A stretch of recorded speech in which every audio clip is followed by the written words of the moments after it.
한동훈 대표의 입지가 굉장히 당 내에서도 좁고 뭐 당 안팎에서 좁잖아요. 네. 국힘에서 부산 금정구청장 오늘 이제 민주당과 조국혁신당이 단일화 얘기도 나왔는데 국힘에서 여기 패하면 한동훈 대표 아웃시켜야 되는 거 아니냐 이런 얘기가 돌고 있다고 하던데 이건 일단 뭐 이거 사실 빨라지다 뿐이지 한 100일 즈음에 취임 100일 즈음에는 이제 비대위가 출범할 것이다. 누가 그런 표현을 쓰더군요. 제가 들은 얘기에 따르면은 네. 용산에서 여의도 국민의힘에다가 한동훈 대표 취임 100일을 맞아서 선물을 줄 것이다. 그 선물이 뭐냐? 비대위다. 그런 얘기가 있어요. 한동훈 대표의 입지가 굉장히 좁아졌다고 말씀하셨는데 예. 지난 추석 때 말이죠. 한동훈 대표가 그 연휴 때 예. 추석이었나? 추석이었을 겁니다. 그때 그 친한계 의원들과 함께 등산을 하려고 했어요. 그래서 소집을 했는데 5명에서 6명밖에 오지 않았다고 합니다. 5명에서 6명 당 대표인데요. 네, 그렇죠. 그 사실 저 지난번 전당대회 때는 한 15명은 된다 친한이 예. 그런 얘기가 있었는데 5명 내지 6명밖에 오지 않았고 그리고 심지어는 친한 중에 친한으로 꼽히는 장동혁 예, 장동혁 비대위 때 그 사무총장 했잖아요. 예. 그 네. 최고위원 같은 경우도 오지 않았다. 장동혁 의원도 오지 않았다. 네, 그래서 사실 진짜 그게 초라한 한동훈 대표의 그 당내 위상을 말해주는 것 아닌가 하는 그런 얘기도 있고, 그 용산에서 정말 너무 한동훈을 그 말하자면 싫어한다. 그래서 지난번에 한국경제신문 창간 60주년 네네. 기념연에 한동훈 대표가 안 갔어요. 그래서 일각에서는 의료계 대타협에 있어서 마지막 어떤 협상을 하기 위해서 빠진 거 아닌가 했더니 그게 아니라 용산 대통령실에서 한동훈을 너무 싫어해가지고 그냥 보기도 싫다.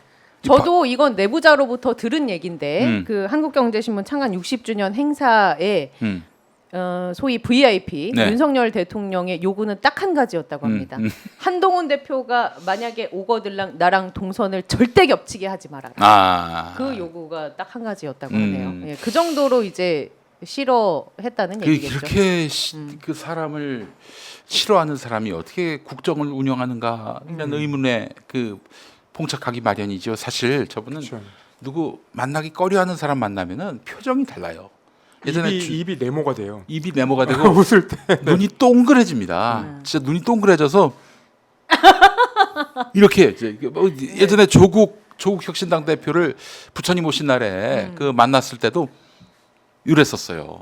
그렇게 보기 싫은 사람들은 눈 동그래져 가지고 나는 너를 꺼려하지 않아. 뭐 스스로 이제 그냥 그렇게 예. 자격지심이라고 해야 될지 뭐라고 해야 될지 그런 모습을 볼 수가 있는데 그렇죠. 예. 그래서 실제로 그 비대위가 출범할 가능성 그거는 시간 문제일 뿐이지 시간 문제이다. 이거는 뭐 가능성의 문제가 아니다 이런 얘기들이 많이 동의하십니까? 나오고 있고요. 비대위가 출범할 가능성에 대해서. 근데 저는 이 부분을 좀 짚고 넘어가야 되는데 네.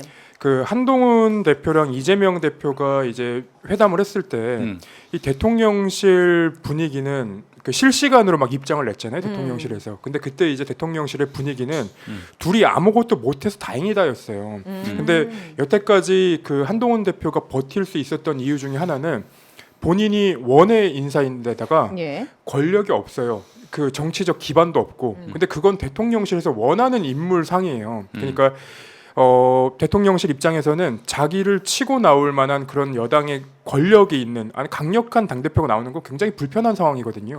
그래서 사실 윤석열 대통령의 요즘 행보를 보면 이 김건희 여사에 관련된 내용 아니면 본인한테 불편한 내용 이런 것들을 얘기하면은 굉장히 격노하고 그러고 있는 상황이기 때문에 한동훈 대표를 갈아치우면 새로 올 사람이 누구인지 또 리스크를 떠안아야 돼요. 네. 그렇기 때문에 바로 이제 한동훈 대표를 다른 사람으로 이제 갈아치우기는 좀 어려운 상황인 것 같고 게다가 지금 와중에 한동훈 대표 입장에서는 본인이 기분이 안 좋겠지만 이 김대남 비서관의 그러니까 전 그 직무대리 행정관의 그 녹음 파일이 나온 게 네. 본인한테는 유리한 수로 작용할 수도 있습니다. 왜냐하면 이 대통령실에서 한동훈 대표를 어떻게 이렇게 움직이고 싶어했는지를 다 보여주는 그 장면들이라서 예. 이런 그 이제 전제를 깔아놓고 본다면 한동훈 대표를 지금 당장 바꾸기는 되게 어려운 상황이 아닌가 저는 생각이 들더라고요. 근데 이제 그런 얘기도 있더라고요. 용산 기류를 보니까 차라리 정권을 내주더라도 정권 교체 당하더라도 그 정도까지요? 한동훈은 안 된다.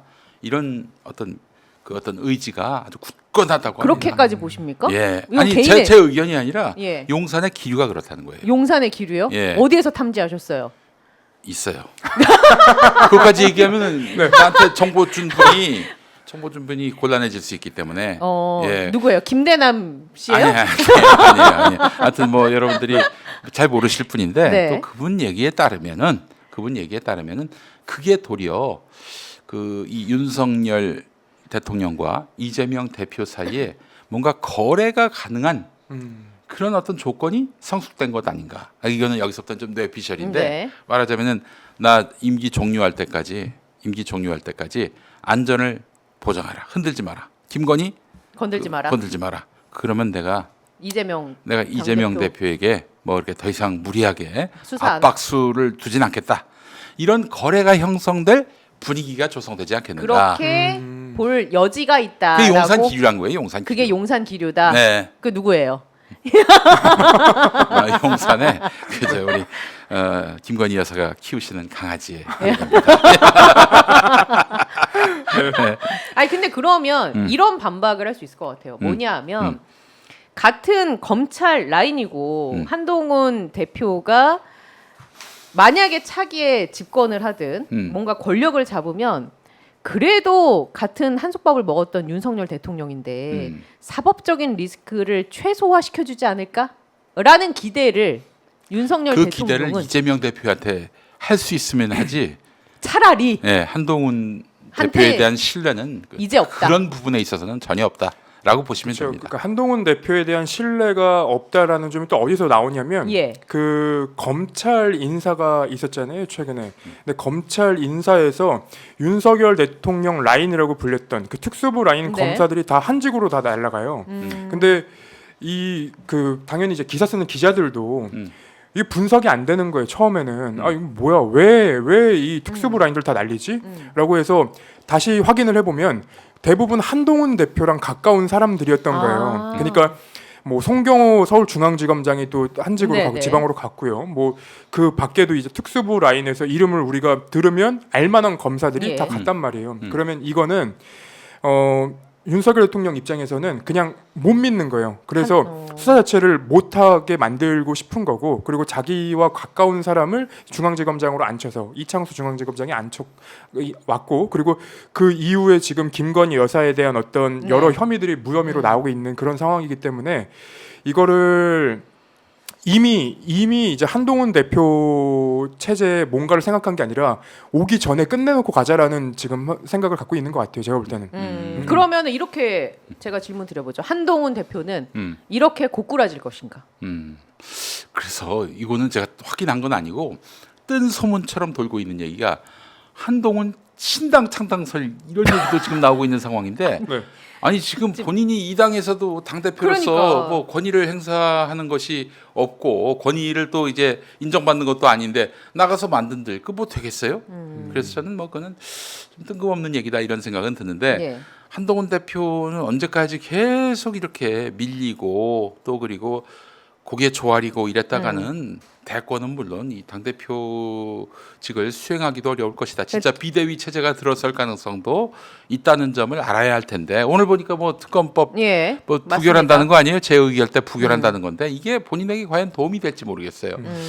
도리어 겉으론 그러고 속으로는 친한 의원들 불러가지고 가결시키자. 네, 친한 의원들이 이제 친한동훈을 네. 말합니다. 친한 의원들 불러다 놓고 가결표 던져.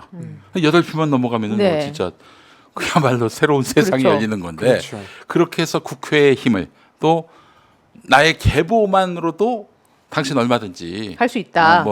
뭐 곤란을 겪게 만들 수 있다. 이거 아니에요? 지금 그러니까 8석이 더 많아가지고 윤석열 대통령이 그 거대 야당한테 까불지 마. 내가 반대하면 무조건 안 되는 거야. 이렇게 힘을 보여주듯이 네. 지금 한동훈 대표는 나이 8석만으로도 충분히 얼마든지 골탕 먹일 수 있다라고 윤석열 대통령한테 시그널을 보낸다면은 요 아주 정말 재미있는 정치가 되지 않겠습니까? 그 어떻게 가결될 거라고 보세요? 부결될 거라고 보세요? 저는 뭐 오늘은 부결되지 않겠는가. 오늘은 부결될 예. 것이라고 본다. 그러나 다음은 저는 가결된다고 봅니다. 이거 다음은 가결. 무조건 가결됩니다. 왜냐하면 국정감사가 시작되잖아요. 그렇죠. 지금 민주당에서 뭘 터트릴지 대략 얘기를 들어보면은 다음에는 뭐 앞장서서 자기들이 아예 그냥 첫 번째 투표 때 네. 첫 번째 투표 때 가결표를 던질 수도 있어요, 진짜. 뭘 터뜨린답니까? 뭘 터트리느냐? 지금 어떤 공무원이 자기 신변을 보장해 주면 그러면은 내가 다 주겠다. 뭘? 그 파일을 녹취 파일. 정권에게 치명적인 파일을 다 주겠다. 그렇게 얘기를 했고 결국에는 민주당으로 그 파일이 넘어갔다고 합니다. 아 이미 넘어갔다. 네, 그 내용이 뭔지는 난 잘 몰라요. 그러나 그거가 터지면은 이거는 뭐 정말 상상을 초월할 그런 일이 벌어질 수도 있다.